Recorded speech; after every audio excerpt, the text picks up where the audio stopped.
So I just finished the Little Nightmares 3 DLC, and I think it's only fair that I do a video talking about it because I made several videos after Little Nightmares 3 released, and they were mostly, I'm going to say critical. I don't want to say negative. They were kind of negative. But I definitely wasn't a massive fan of Little Nightmares 3. And it turns out that it wasn't just me. There were quite a few people who weren't big fans of Little Nightmares 3, as the game has, up until today, been sub 50% positive on Steam.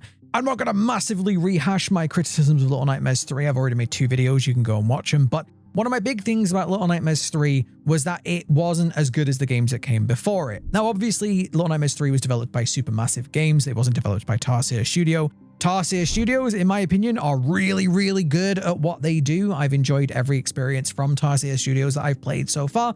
They very much have this weird and unique style to them that is clearly very difficult to replicate. But today, the Little Nightmares 3 DLC released, and as somebody who wasn't a fan of the main game, I kind of enjoyed it. In fact, I think this was a big step up from the main game. Now, I have a lot of opinions about this one. I'm going to talk about them. If you just want my too long didn't read, I do think that this DLC was better than the main game. I think this is a step in the right direction, and I'm very happy to see that Supermassive seem like they have taken our criticism on board. They have listened to that feedback, and it seems like they are making an attempt to do what we want them to do, which is basically replicate the first 2 games. Let's be honest, we want more of what made the first 2 games great. So let's talk about what I liked and disliked about this DLC. Now, this DLC is pretty short. It took me about an hour and a half to finish it, but I don't personally mind that. I've always said I would rather a game be shorter and better than just be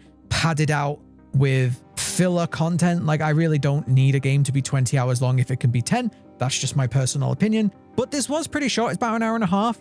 But for the most part, my entire time playing this DLC, I was having a good time. Now, one of the big things that I criticized Little Nightmares 3 about, and still one of the things that I don't really enjoy Little Nightmares 3 as much for, is that it felt so empty. There were so many areas of Little Nightmares 3 that just were devoid of anything unique and interesting. And this is one of the big things, in my personal opinion, that made Little Nightmares 1 and 2 so special, was that they were weird. They were weird in all the right ways. They were clearly inspired by Studio Ghibli and movies like Coraline, where they have these just weird stuff in them that makes you go like, what is going on? Like, what is that?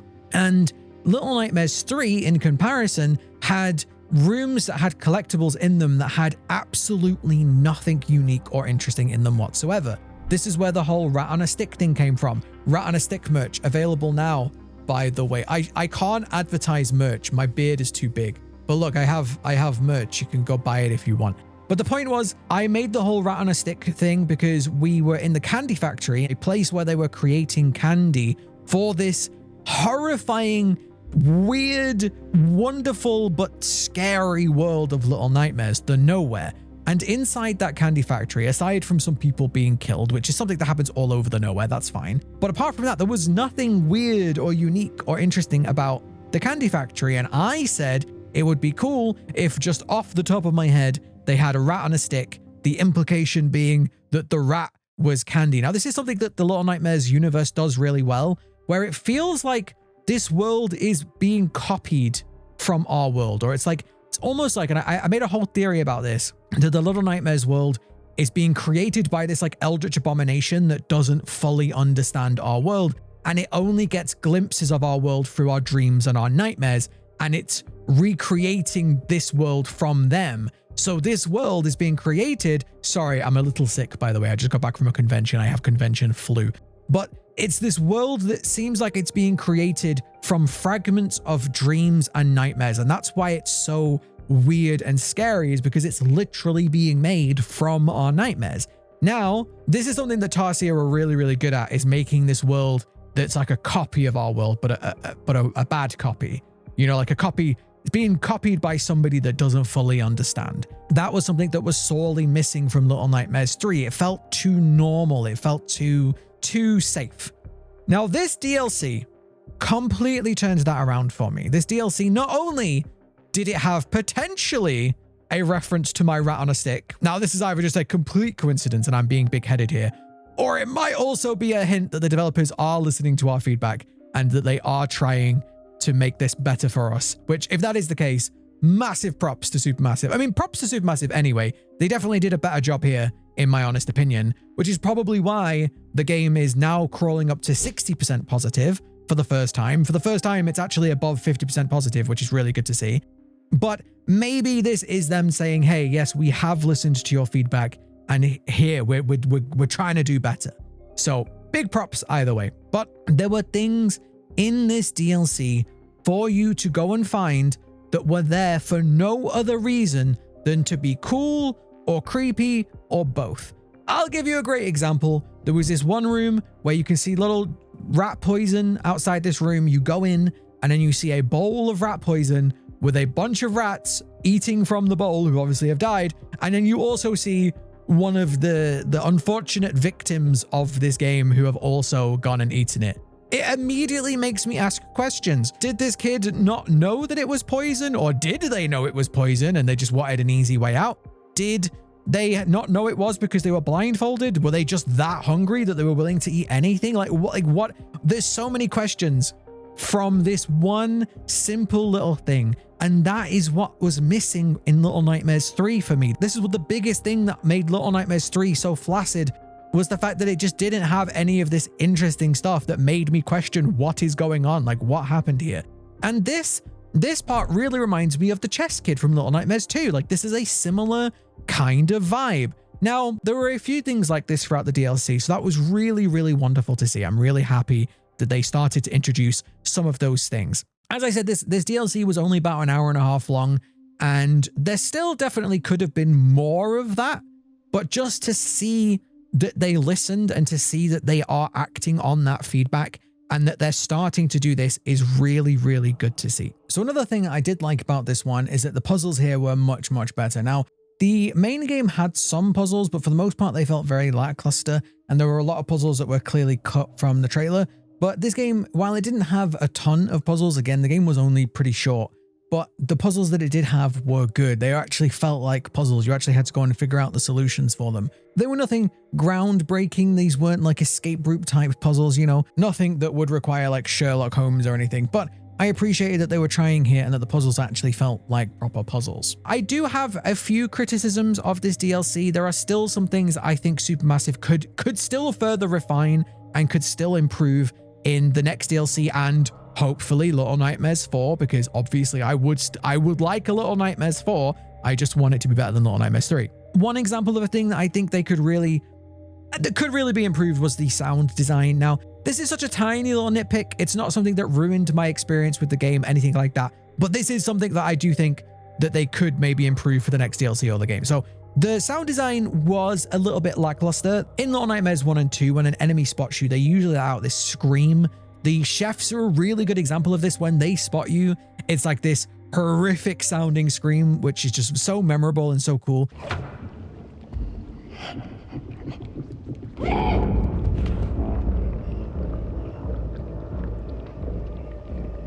They had this like scream when they saw you, and this character doesn't have that, and that's totally fine because she is kind of like this doll.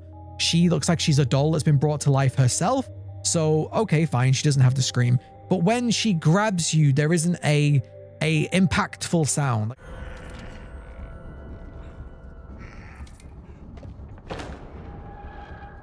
Like, again, the first game did this really well. When an enemy grabs you, there was this like off-key musical note almost.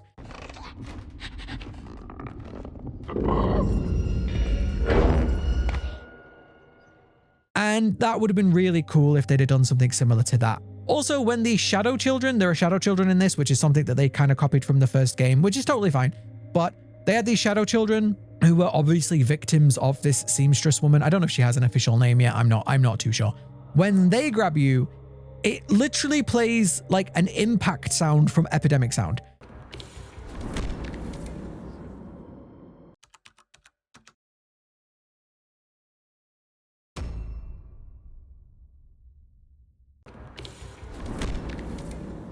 I don't like. I don't know, but this sounds like a stock asset to me. Like, I don't know. It would have been just like, again, this is just a personal thing. It's a tiny little nitpick, but just replace that sound with like an off-key piano note, and it would have been so much cooler.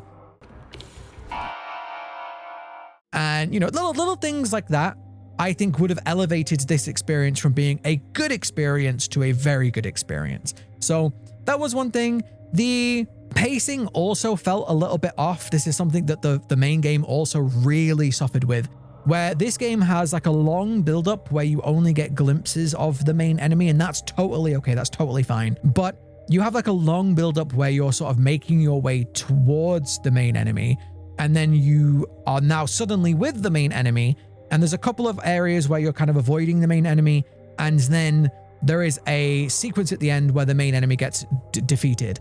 The part where the enemy gets defeated also did feel a little bit, I don't want to say lackluster, but it didn't quite have the same scare factor to it or quite the same weight to it as some of the encounters did with the enemies in the first two games. A really good example of this is the Hunter.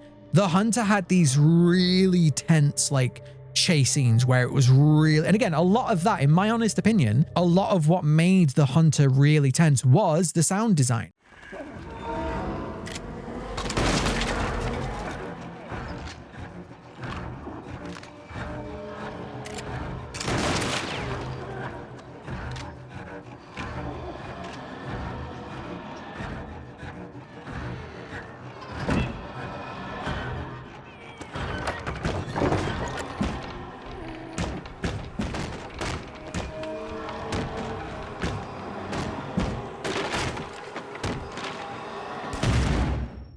But when you are in the final part of the final showdown with this character, it's all a cutscene. And I think it would have been cool if instead of a cutscene, this had been a fight. You know, we had a fight with Roger in the first game. Like, these games can do that. It would have been a little bit better if we'd had a fight. But a cutscene is fine.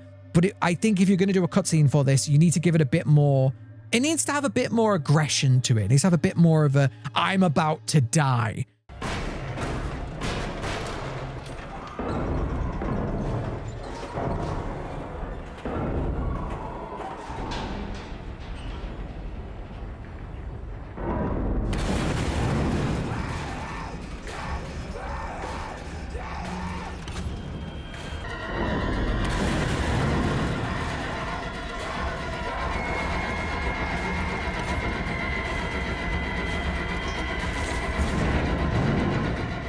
Make it a bit more scary. Just make it a bit more like, oh my God, one of us is about to die.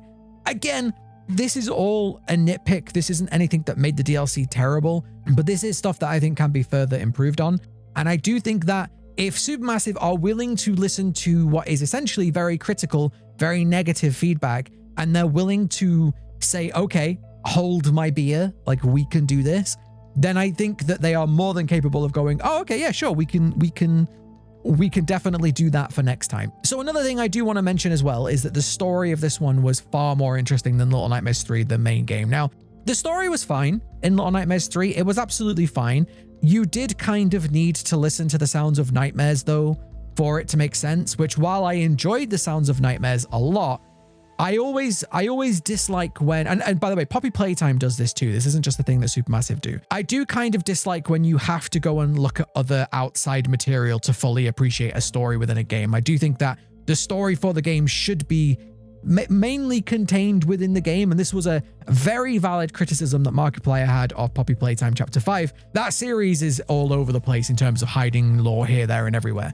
But with Little Nightmares, I would really like to see the actual story, which again, Little Nightmares, the story never fully makes sense. It's always open to interpretation, right? But there were so many things that you just didn't understand if you hadn't listened to the sounds of Nightmares. And this DLC also has that same problem where there are characters here and there is a moment where you see the yellow raincoat, Six's yellow raincoat, right? Which doesn't make sense if you haven't listened to the sounds of Nightmares.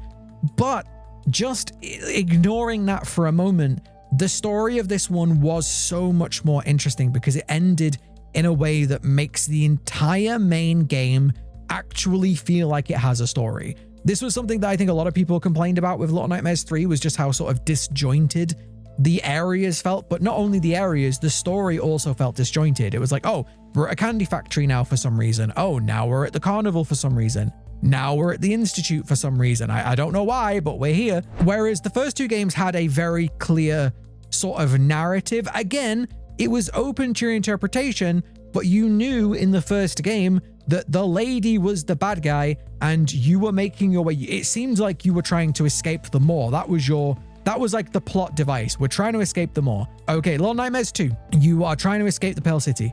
And in Little Nightmares 3, I don't know, it felt almost like because we were going from all these different places through the mirror, it didn't really feel like we had a goal, right? Like, yeah, we saw that he had the map, you know, Lo had the map, but like, where was he going? Because there wasn't a clear villain established. There wasn't anything like that. Whereas this story, it seems like now it is almost setting up some sort of mirror villain. I don't think it's going to be the Mirror Man from the comics, but it is definitely showing that there is more to this story. There is something interesting happening. And this DLC now kind of makes the main game feel a little bit better. Again, I don't think any amount of DLC is going to fix the main game at this point, but it does make me more interested in the overall story. One of the big things I had coming away from Little Nightmares 3 was that I just wasn't as invested in the story. I didn't really have any like theories to make or anything like this. Whereas now at the end of this DLC, there is more that I can think about. There is more that I can theorize over. And so in a way, this does help the story of the main game. And I think potentially this is why now we are finally seeing the game hit above 50% positive on Steam. Because now, with a little bit more context, with a little bit more work put in, the main story doesn't feel quite so disjointed. Even though this DLC seems to be a prequel. We're doing surprise prequel again. It's fine. But there was also a really cool, interesting thing where they foreshadowed the next DLC right at the beginning of this one. And I mentioned it. It seemed a bit weird. There was this room that just had fish in it for no reason. Like there was nothing else you could find apart from fish. And then at the end of this DLC, we are clearly going to the lighthouse and there is a boat with an anchor and a bunch of fish, which I will say, I am hoping means they are going to tie this story into the story of the first game. The Maw was basically a submarine. Ships went to the Maw to take people to it, and the Maw did have a bunch of fish on it, which I'm sure that's just a coincidence. But I do wonder if this being now like a sea thing is hinting that we are going to have it tied into that first game, because there's still a lot of context of that first game we don't know. Like, where did Six go after she left the Maw? Like, what is happening? Is the Maw still running? Like, yeah, the lady's dead, but like, is the Maw still going? The chefs are still around, right? So who knows? Maybe it is. So, I don't know. Sorry, this was a very rambly video. Again, one final time, I'm sick. But I enjoyed this DLC. This was a big step up from the main game. This was wonderful to see. It's great to see Supermassive listening to that feedback and like taking it on the chin and saying, yeah, okay, we could do better. And it makes me more excited now to see what they're going to do with the next DLC and then with Little Nightmares 4. And if this is the direction that Supermassive are traveling with Little Nightmares, great. I'm glad to see that it's getting better, you know, because they could have just done more of the same and Little Nightmares as a series would have died. So yeah, this is great. Good job, Supermassive. Thank you for listening to the feedback. Thank you for taking it like champs. I am very happy to see this and I did enjoy this DLC. I'll probably play it again to see if I missed anything, but yeah, this was good to see. All right, enough yapping. Go play it if you haven't played it already. It was pretty good. Thank you very much for watching, everybody, and I will see you next time.